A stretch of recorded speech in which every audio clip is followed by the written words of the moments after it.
upon a time, there was a kingdom in Sambas, West Kalimantan. It was located on the East River in the town of Sakura, the capital of Teluk Kramat, which was populated by the Daya tribe. In the kingdom lived a king who had 7 daughters. The queen of the kingdom had passed away, and the king did not want to marry again. All 7 daughters were beautiful. However, the youngest daughter was the most beautiful. She was the kindest and always helped others. Her sisters were very different. They were lazy, had bad attitude, and were cruel to others. The king knew about his daughter's behavior. He always advised them, especially Sana and Anna, to behave like their youngest sister Harry. Unfortunately, they never listened to the king's advice.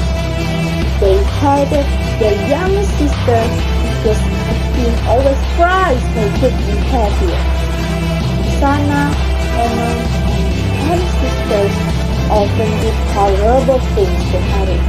They often punched Harry, and it made her very sad.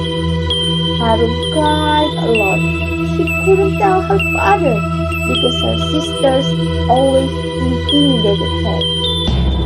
Sana said brightly, "If you dare tell father, then I will punch you even harder, like this." "Ow!" said Harun. One day, the king asked all his daughters to meet him. "I will go to the neighboring kingdom. I'll go for several months. While I'm gone, my youngest daughter will rule the kingdom. Do you understand?" asked the king. "Yes, we do, father," replied all the daughters. Sana, Enon, and other sisters were angry. They were very upset that Harun was being asked to rule the kingdom. After the king left, they planned something bad. They wanted to get rid of Harun. They pretended to be nice to her. Of course, Harun felt happy, thinking that her sisters loved her. The sisters took her fishing to Gua Batu. All her sisters knew that it was a mystery cave. Inside the cave was a flowing river with many fish in it.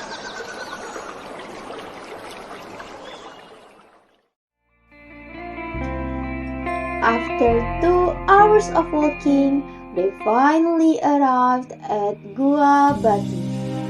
Anon said, "Harun, you go first.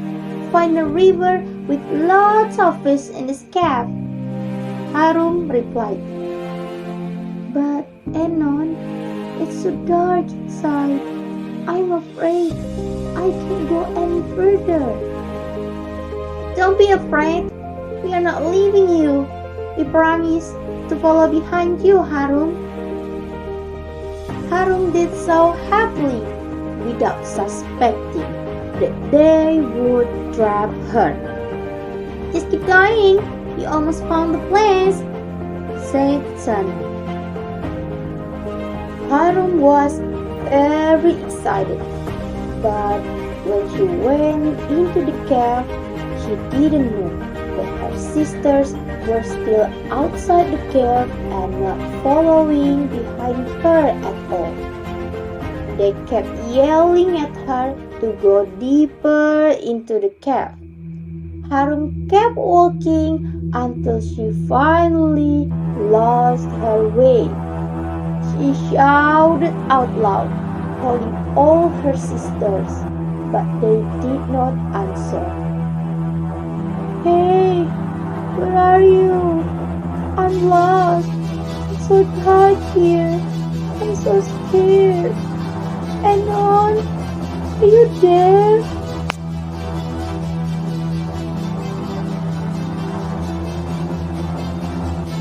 Harum was very sad and scared.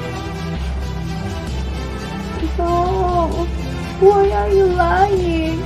You said you would follow me behind, but you didn't even enter this cave.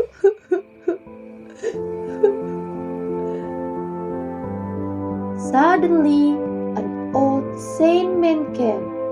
He was meditating in the cave. He turned her tears into eggs. Don't worry, I can help you. You can return to the kingdom again, but on one condition, that I turn you into a bird. I name you the Ruai bird. After that, brood these eggs. Once they hatch, they will become your friends, said the old man. Harum agreed to what the old man said. Slowly he turned into a beautiful bird, and after all the eggs hatched, Harum and the bird returned to the kingdom. They flew away from the cave and the old man. They all lived in a tree near the kingdom.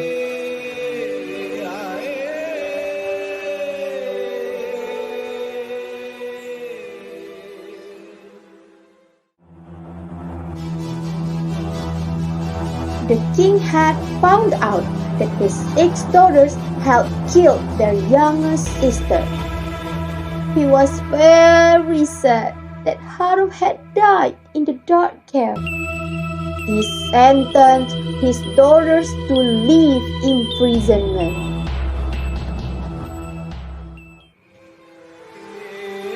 The Ruai bird did not turn into a human again.